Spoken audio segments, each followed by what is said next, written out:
কাকিনা জমিদার বংশের তৃতীয় জমিদার রসিক রায় চৌধুরী। কাকিনা জমিদার বংশের তালিকার ক্রম অনুসারে তৃতীয় রাজা জমিদার ছিলেন রসিক রায় চৌধুরী। তার ইতিহাস ও বংশ পরম্পরা নিম্নরূপ। ১. রামনারায়ণ চৌধুরী, প্রতিষ্ঠাতা। ১৬৮৭ খ্রিস্টাব্দে তিনি কাকিনা পরগনার চৌধুরী হিসেবে জমিদারি শুরু করেন। ২. রাজা রায় চৌধুরী, রুদ্র রায় চৌধুরী। রামনারায়ণের মৃত্যুর পর তার জ্যেষ্ঠ পুত্র রাজা রায় চৌধুরী জমিদারি লাভ করেন, তবে কোনো কোনো সূত্রে রুদ্র রায়ের নাম আগে আসে। ৩. রসিক রায় চৌধুরী, তৃতীয়। রাজা রায় চৌধুরীর পরবর্তী সময় রসিক রায় চৌধুরী কাকিনার জমিদার হন। তার শাসনামল ছিল মোটামুটি স্থির, তবে তার কোনো পুত্র সন্তান ছিল না। রসিক রায় চৌধুরীর পরবর্তী ইতিহাস। রসিক রায় চৌধুরী অপুত্রক অবস্থায় মারা যাওয়ায় তার স্ত্রী অলকা দেবী বা অলকানন্দা জমিদারি পরিচালনার ভার গ্রহণ করেন।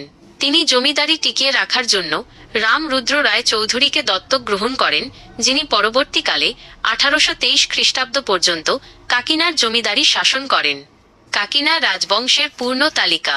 আপনার বোঝার সুবিধার্থে এই বংশের গুরুত্বপূর্ণ জমিদারদের তালিকা দেওয়া হল। প্রথম, রামনারায়ণ চৌধুরী। দ্বিতীয়, রাজা রায় চৌধুরী, রুদ্র রায় চৌধুরী। তৃতীয়, রসিক রায় চৌধুরী। চতুর্থ, অলকা দেবী, স্ত্রী ও রামরুদ্র রায় চৌধুরী, দত্তক পুত্র। পঞ্চম, শম্ভুচন্দ্র রায় চৌধুরী, যিনি বিখ্যাত শম্ভুসাগর দিঘি খনন করেন। ষষ্ঠ, রাজা মহিমা রঞ্জন রায় চৌধুরী, সবচেয়ে বিখ্যাত এবং প্রজাহিতৈষী রাজা। সপ্তম, মহেন্দ্র রঞ্জন রায় চৌধুরী, সর্বশেষ জমিদার, যার সময় জমিদারি নিলাম হয়ে যায়। কাকিনা জমিদার বংশের তৃতীয় উল্লেখযোগ্য জমিদার রাজা রসিক রায় চৌধুরীর রাজত্বকাল ছিল মূলত জমিদারি সংহত করা এবং সামাজিক সুশাসন প্রতিষ্ঠার একটি সময়। যদিও তার সম্পর্কে ঐতিহাসিক নথিগুলোতে খুব বেশি বিস্তারিত তথ্য পাওয়া যায় না, তবে কিছু গুরুত্বপূর্ণ দিক নিচে তুলে ধরা হলো। ১. রাজত্বকাল ও শাসন ব্যবস্থা। রসিক রায় চৌধুরী যখন কাকিনার জমিদারি গ্রহণ করেন, তখন মোগল শাসন আমলের শেষ দিক এবং ব্রিটিশ প্রভাব বাড়তে শুরু করেছে।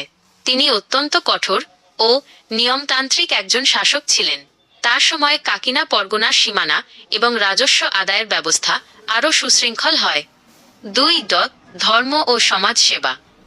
রসিক রায় চৌধুরী একজন অত্যন্ত ধর্মপ্রাণ এবং দানশীল ব্যক্তি ছিলেন।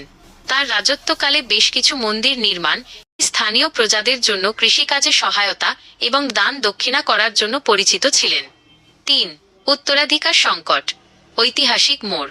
রসিক রায় চৌধুরীর রাজত্বের সবচেয়ে গুরুত্বপূর্ণ বা আলোচিত অধ্যায় হল তার অপুত্রক থাকা।